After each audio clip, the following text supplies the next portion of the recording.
বাংলাদেশ মাঠে নামবেন আসলে সিরিজ জয়ের জন্য নয়, হোয়াইট ওয়াশ রক্ষা করার জন্য, যাতে হোয়াইট ওয়াশ না হতে পারে।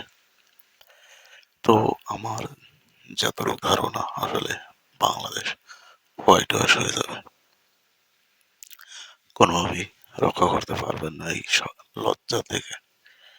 কারণ তাদের যে খেলার ধরন, যে খেলার মান, হায়রে বাংলাদেশ 192 রান, এই রানটাও পর্যন্ত করতে পারে না, এরা আবার খেলাইতে।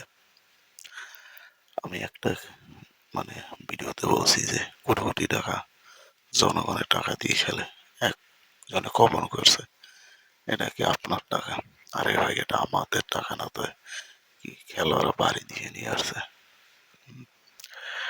তো যাই হোক, শুধু একটা কথা বলবো, যেন বাংলাদেশ হোয়াইট ওয়াশ না হয় এবং কিছুক্ষণ পরে বাংলাদেশ এবং আফগানিস্তানের যে ম্যাচটি শুরু হবে, আশা করি বাংলাদেশ যেন জিততে পারে, অন্তপক্ষে হোয়াইট ওয়াশের হাত থেকে একটু বাঁচতে পারি।